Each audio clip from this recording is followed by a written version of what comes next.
Cinta yang terenggut. Cerita ini adalah fiktif. Bila ada persamaan nama, tempat maupun peristiwa, itu hanyalah kebetulan belaka, dan tidak bermaksud menyinggung siapapun. Part 1. Keluyuran kemana saja kamu, Roy? Sore begini baru pulang. Tegur Ana kepada anak semata. Wayangnya, Roy tidak menjawab. Tas punggungnya dilemparkan bersamaan dengan dihempaskan tubuhnya ke sofa. Sikapnya itu mengundang tanda tanya ibunya, apa yang sudah terjadi dengan remaja berusia 15 tahun itu. Roy, panggil Ana memancing jawaban atau penjelasan anaknya perihal keterlambatannya. Nampak seragam sekolahnya sudah lecek, wajahnya begitu muram dengan bibir yang merengut. Garis-garis wajahnya tertarik ke bawah. Ah, jelek sekali Roy-nya yang biasa ceria dan lincah. Roy abis dari rumah pacar papa. Kata-kata itu diucapkan dengan nada menyentak, bikin Ana kaget. Dahinya mengernyit seketika. Apakah anak itu bercanda? Sepertinya tidak, Roy. Kesalhatan bersungguh-sungguh dengan ekspresi wajah dan suara ketusnya. Roy, ngomong apa kamu? Pulang-pulang meracau begini. Sudahlah, mandi sana biar tubuhmu segar. Lantas makanlah, Mama sudah sediakan di meja. Aduh, Mama kok mengurusi tetek bengek hal-hal sepele seperti itu. Dengar Ma, Papa punya pacar, apakah Mama tidak terancam? Kamu dengar dari siapa tentang hal itu dan? Tanya Ana. Jadi, Mama sudah tahu. Roy balik bertanya dengan penuh minat. Malah balik tanya kamu dan?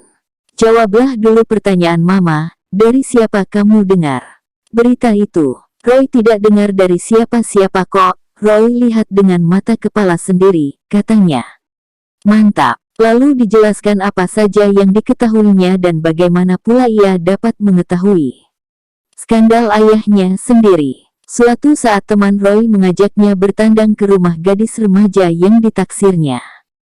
Sebenarnya Roy enggan menemani temannya, sebab ia tak mau menjadi kambing congek belaka. Tapi dengan gigihnya sang teman memaksa, alhasil Roy mendampinginya. Kejadian itulah yang membuatnya tidak sengaja memergoki ayahnya berpacaran dengan tetangga gadis yang ditaksirnya. Ketika Roy dan temannya berniat pulang, mereka melihat ayah Roy turun dari sebuah taksi dan menemui kekasih gelapnya. Tak ayah lagi, Roy menyelidiki lebih jauh sepak terjang ayahnya bekerja sama dengan teman-temannya. Cewek yang ditaksir temannya itulah yang memberi banyak informasi penting pada Roy. Namanya Renima, usianya sekitar 25-an, bekerja di sebuah showroom mobil. Sebagai pramuniaga, dia tinggal sendirian menyewa rumah itu. Ana terdiam, sulit untuk dipercayainya, tapi berita itu didapat dari anaknya, jadi ya, dia tak punya pilihan lain untuk mempercayai laporan Roy. Mama, panggil Roy khawatir. Oh, apa lagi yang kau ketahui dan bagaimana Papa mencari cewek itu? Tanya Ana. Mulai gugup. Teman Roy itu cerita banyak Ma. Papa sering datang siang-siang. Reni ada di rumah, tidak masuk kerja mungkin membolos. Lantas Papa terlihat pergi kalau sudah sore. Oh, Roy, desis Ana dengan suara bergetar. Mam tidak mengira papamu berbuat demikian, Mama tidak tahu. Keluhnya lemah, wajahnya memucat. Sekarang Mama sudah tahu, Mama harus berbuat sesuatu, jangan biarkan semua itu tetap terjadi. Saran Roy berantusias, matanya berkilat-kilat seakan-akan siap meletupkan emosinya. Apa yang bisa Mama lakukan? Tanya Ana bagaikan orang linglung. Roy meletakkan gerahamnya. Mama harus bicara dengan Papa atau Mama bicara dengan Reni. Roy menyodorkan dua pilihan kepada ibunya. Ya, Mama harus bicara, ujarnya tak berdaya.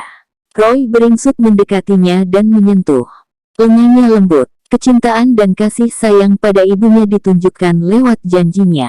Jangan takut Ma, kalau Mama perlukan bantuan Roy takkan tinggal diam. Begitulah janji yang diucapkannya. Ana menatapinya dengan sedih. Suaminya, Rafli seharusnya menjadi pelindung, tapi buah hatinya justru tampil sebagai pelindung saat ini. Diliputi keharuan dan kedukaan, Ana mengusap rambut anak lelakinya. Tak disangkanya, dalam kemudaan usianya, Roy berpikiran dewasa dan berani melindungi ibunya, suatu hal yang membuat Ana terenyuh karena sikap Roy yang terpicu kelakuan buruk ayahnya sendiri. Roy sayang mama dan papa, Roy tak mau mama terluka karena ulah papa. Maaf, berita yang Roy sampaikan hanya membuat mama bersedih. Maksud Roy kan baik, Roy ingin penyelewengan papa berakhir, katanya perlahan. Mama tahu itu, sekarang kamu mandilah, ucapnya berusaha menegarkan dirinya. Sepeninggal Roy, Ana merenung sendirian dengan hati yang sangat kacau. Mengapa semua ini dapat terjadi? 17 tahun usia perkawinan mereka, apakah waktu yang cukup panjang menyebabkan Rafli bosan dan mudah berpaling pada wanita lainnya? Dengan hati hancur, Ana mengenang kembali segala sesuatu yang bermula dari keindahan. Mereka dipertemukan karena cinta dan bersatu dalam mahligai perkawinan juga karena cinta. Tak sedikit pun Ana memandang rendah Rafli yang begitu bersahaja, baik kehidupan pribadinya, masa depan ataupun kepribadiannya. Sebenarnya perbedaan di antara mereka cukup banyak. Ana berasal dari keluarga yang lebih dari mencukupi, sebaliknya dengan Rafli, sehingga orang tua Ana agak ragu menerima lamaran calon suami untuk anaknya. Itulah perbedaan amat menyolok di samping perbedaan lain yang berasal dari hal tersebut. Dengan cintalah mereka mengatasinya.